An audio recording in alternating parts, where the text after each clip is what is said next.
Salam sejahtera kepada semua.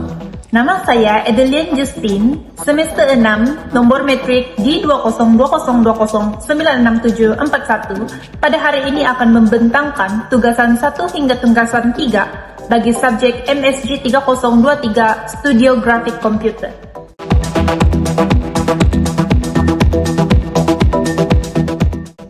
Tugasan yang pertama adalah tugasan membina poster infografik menggunakan Adobe Illustration.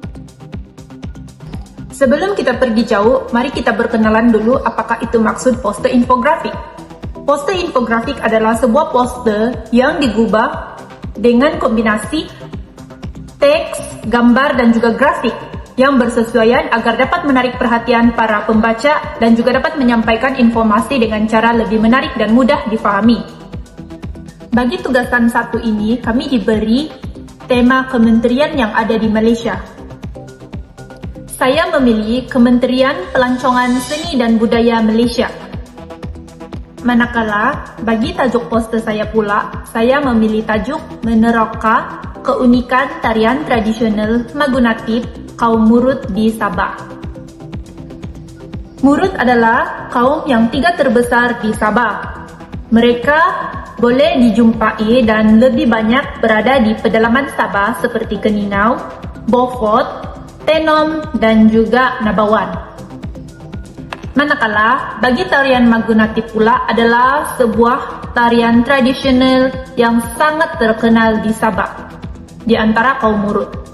Hal ini dikatakan demikian kerana tarian ini sering ditarikan di majlis-majlis besar dan juga di keramaian.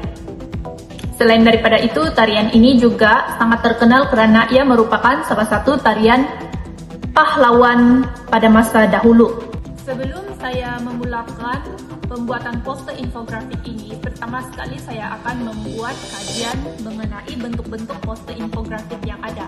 Selain daripada itu, saya juga membuat kajian mengenai gambar-gambar dan juga bentuk-bentuk pakaian tradisional bagi kaum Murut. Hal ini dikatakan demikian kerana pakaian tradisional dan juga alat muzik tradisional merupakan salah satu benda yang penting dalam tarian Magunatip. Selepas membuat kajian-kajian mengenai gambar-gambar dan juga tentang pengenalan tajuk yang saya pilih, saya akan membuat olahan reka bentuk ataupun reka letak bagi maklumat dan juga gambar yang akan saya letak pada poster infografik. Antara olahan yang saya buat adalah pertama reka letak, kedua adalah olahan warna. Sebagai contoh gambar di sini, ini adalah olahan warna latar belakang bagi poster saya.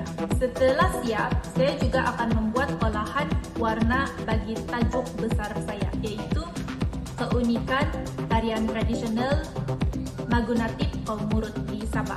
Di sini ada beberapa contoh olahan warna yang telah saya buat. Terdapat 2 jenis tipografi yang saya pilih. Pertama adalah sans serif, kedua adalah Broadway. Seterusnya adalah proses reka letak menggunakan Adobe Illustration. Di sini kamu boleh lihat ada beberapa gambar proses yang telah saya buat.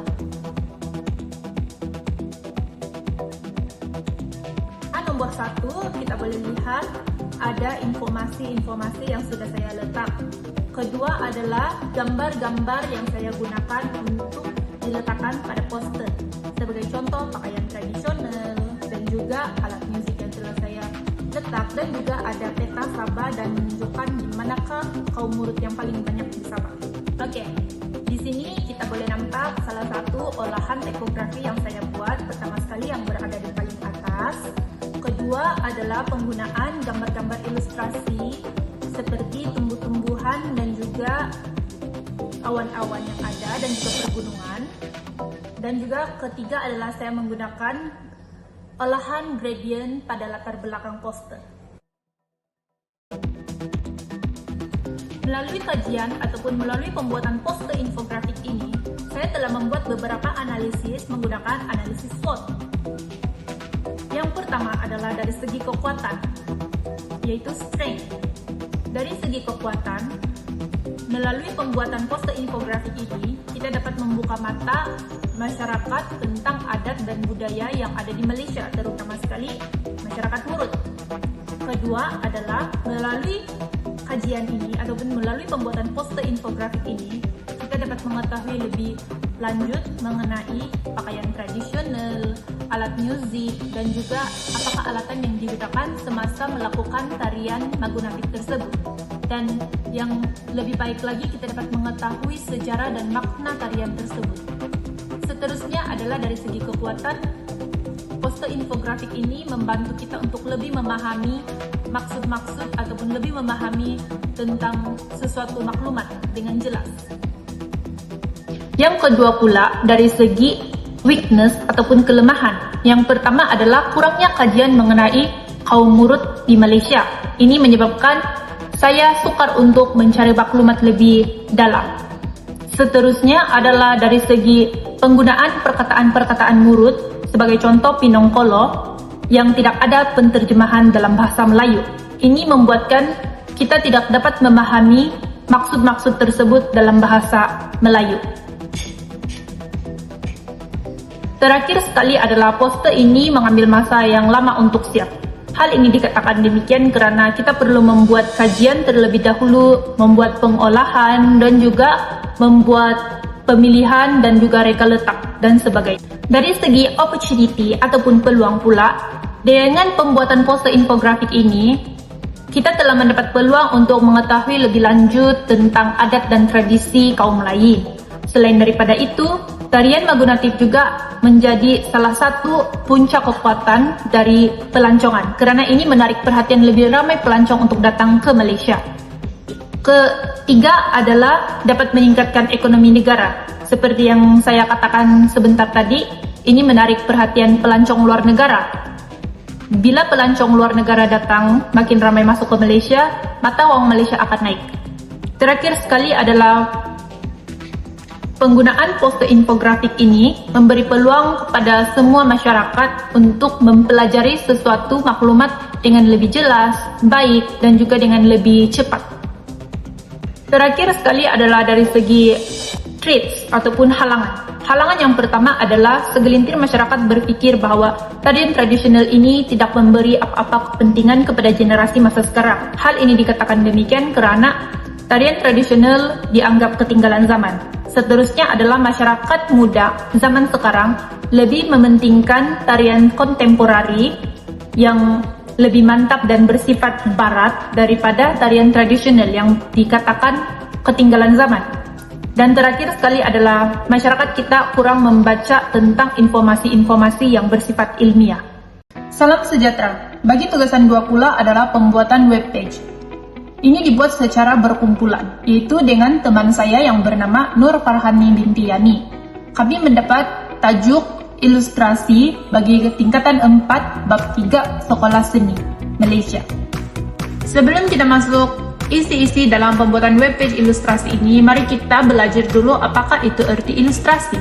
Ilustrasi adalah satu paparan visual yang dipersembahkan tidak kira dari segi gambar, lukisan ataupun karya seni yang mempunyai maklumat dan dipersembahkan dalam bentuk grafik.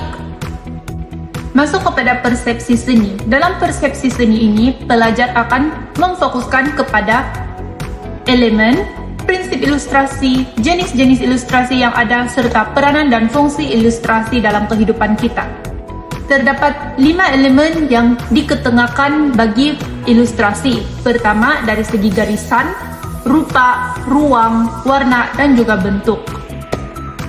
Manakala bagi prinsip dalam ilustrasi pula adalah kontra, kesederhanaan, pengulangan, penyatuan, penegasan, dan juga imbangan.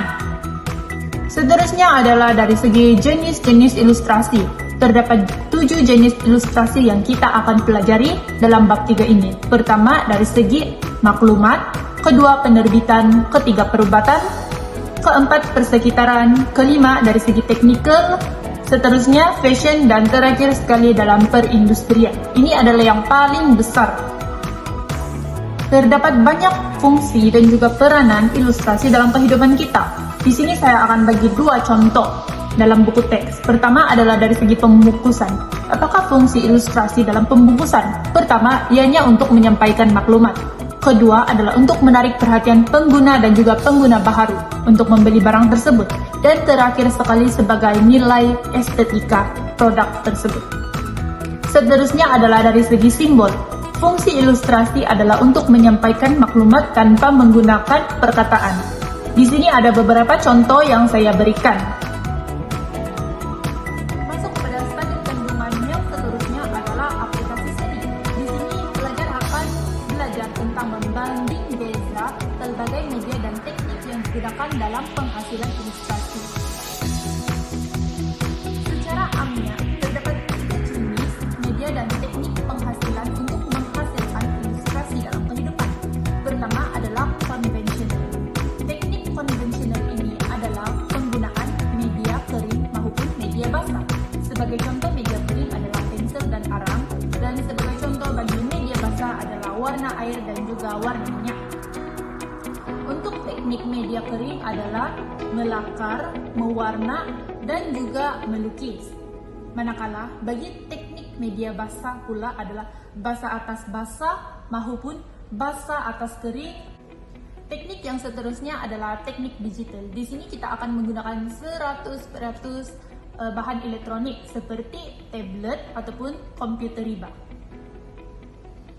Teknik yang digunakan adalah teknik melakar, mewarna, dan juga mereka letak menggunakan aplikasi Adobe Illustration ataupun Photoshop. Seterusnya adalah penghasilan ilustrasi menggunakan teknik konvensional dan juga digital. Sebagai contoh, yang pertama, karya ilustrasi ini akan dihasilkan menggunakan lakaran media kering. Seterusnya dia akan diedit dan diwarna dan diperkemaskan menggunakan aplikasi AI, yaitu Adobe Illustration. Standar kandungan yang ketiga adalah standar kandungan ekspresi seni. Di sini pelajar akan mempelajari proses penghasilan reka bentuk grafik ilustrasi secara kreatif dan ekspresif. Terdapat 5 poin utama, yaitu yang pertama penjanaan ide. Di sini pelajar akan membuat kajian apakah produk yang ingin dia hasilkan. Seterusnya pergi kepada penerapan ide, yaitu eksplorasi kajian. Yang ketiga adalah pemilihan ilustrasi yang diberi perincian secara kreatif dan ekspresif. Seterusnya adalah penentuan media dan teknik yang dihasilkan. Sama ada menggunakan digital, konvensional, ataupun gabungan antara digital dan konvensional. Dan terakhir sekali adalah pelajar akan membuat kemasan akhir karya mereka. Standar kandungan yang terakhir adalah seni dalam kehidupan ataupun lebih dikenali sebagai apresiasi seni. Di sini pelajar akan menerapkan penggunaan teori Edmund Feldman, yaitu teori apresiasi seni. Teori apresiasi seni Edmund Feldman ini terbahagi kepada 4 bahagian. Pertama adalah deskripsi, yaitu menerangkan jenis karya, fokus karya, tajuk karya, media, dan teknik, serta size. Seterusnya adalah analisis karya. Dan ketiga adalah interpretasi dengan menerangkan isi tersirat dan tersurat. Dan terakhir sekali adalah pertimbangan. Di pertimbangan ini, pelajar akan memberitahu adakah karya itu sesuai dengan tema yang mereka pilih. Secara keseluruhannya, bagi tugasan 2 ini, yaitu pembuatan webpage yang diberi secara berkumpulan, ini adalah pertama kali saya menggunakan Adobe Express, yaitu pembuatan webpage dalam Adobe Express. Bagi pendapat saya, Adobe Express ini mempunyai banyak kelebihan berbanding aplikasi yang lain, sebagai contoh aplikasi Canva ataupun PPT yang sedia ada dalam laptop kita. Bagi pendapat saya juga, aplikasi Adobe Express ini sangat-sangat berguna untuk diaplikasikan dalam pengajaran ataupun pembelajaran bilik darjah, karena ianya berunsurkan kepada abad 21 dan juga lebih menekankan kepada sistem penggunaan teknologi tidak kira dalam seni ataupun dalam pembelajaran sendiri. Bagi tugasan 3 pula, kami telah mendapat tajuk pengiklanan di bawah buku teks tingkatan 5 Sekolah Seni Malaysia. Tugasan ini dibuat secara berkumpulan, yaitu dengan teman saya yang bernama Nur Farhani binti Muhammad Yani. Dalam tugasan 3 ini, kami diminta untuk membuat identiti korporat yang baru bagi sebuah perindustrian ataupun perusahaan. perusahaan ataupun perindustrian yang telah kami pilih adalah zoo negara. Terdapat beberapa permasalahan kajian yang telah kami jumpa. Yang pertama sekali adalah kurangnya minat masyarakat tentang zoo. Seterusnya adalah kurangnya pengiklanan tentang zoo negara kita sendiri. Dan terakhir sekali adalah kurangnya masyarakat tahu tentang keistimewaan zoo sendiri. Sebelum kita pergi lebih jauh, ingin saya ingatkan, apakah itu maksud zoo? Zoo adalah sebuah tempat memelihara dan memelihara haiwan liar yang hampir pupus. Oleh yang demikian, itulah kenapa kami memilih zoo negara, agar masyarakat lebih menyokong tentang pemeliharaan dan pemeliharaan haiwan liar yang semakin terancam dengan kepupusan. Terdapat 5 perkara utama yang akan kami rebranding bagi zoo negara Malaysia. Pertama, dari segi logo. Kedua, dari segi muka ataupun kepala surat. Ketiga adalah dari segi business card. Dan terakhir sekali adalah pembuatan banting yang lebih menarik perhatian daripada sebelum ini. Di sini saya tunjukkan Anda bentuk logo perusahaan ataupun perindustrian zoo negara kita pada masa ini. Terdapat seekor kancil dan juga penggunaan muka taib yang bertulis zoo negara. Oke, di sini adalah logo baharu yang telah kami hasilkan untuk zoo negara Malaysia kita sendiri. Di sini kami menggunakan konsep puzzle di mana terdapat beberapa haiwan liar yang hampir pupus yang telah dipermudahkan dan digabung semula. Kami menggunakan banyak warna seperti warna merah, kuning, biru agar logo ini lebih menarik perhatian. Terdapat juga identiti Malaysia sendiri di sana, sebagai contoh bunga raya di situ yang berwarna merah jambu. Bunga raya merupakan bunga nasional Malaysia. Oleh sebab itu, kami meletakkan bunga raya untuk menunjukkan ini adalah kebanggaan Malaysia. Kami juga membuat logo ini dalam bentuk bulat karena bagi pendapat saya sendiri, bentuk bulat ini menunjukkan kesatuan rakyat Malaysia ataupun orang-orang kita untuk memelihara dan memelihara haiwan liar yang hampir pupus di Malaysia. Di sini saya tunjukkan kepada Anda kad perniagaan, sampul surat dan juga kepala surat yang telah kami perbaharui bagi zoo negara sendiri. Warna utama yang kami pilih adalah warna kehijauan. Hal ini dikatakan demikian karena hijau menunjukkan alam sekitar. Terdapat juga penggunaan simbol-simbol haiwan liar yang telah dipermudahkan dalam bentuk geometri. Kami mengolah kad perniagaan, sampul surat dan juga kepala surat ini menggunakan haiwan yang telah dipermudahkan dalam bentuk geometri untuk mencapai bentuk yang masih singkat namun menarik perhatian di mata zaman sekarang, yaitu zaman abad ke-21. Ini adalah hasil tugasan 3, yaitu iklan yang telah kami buat. Pertama sekali kami meletakkan logo zoo negara yang telah diperbaharui di bahagian atas. Seterusnya terdapat juga tarik bagi promosi iklan yang telah kami buat.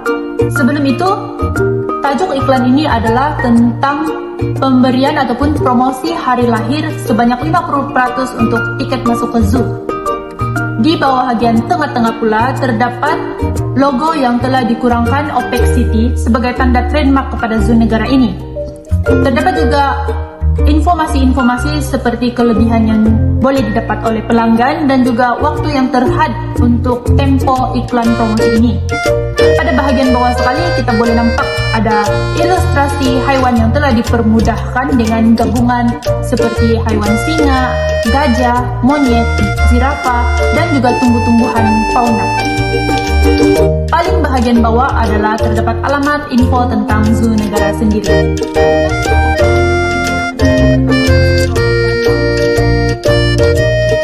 Secara refleksinya, dalam tugasan 3 ini banyak mengajar saya tentang erti kerjasama, bagaimana membuat Adobe Illustration pengiklanan dengan lebih teratur, baik dan juga betul, dan terakhir sekali adalah nasihat-nasihat yang diberikan oleh pencara telah banyak memberi impak positif kepada diri saya sendiri.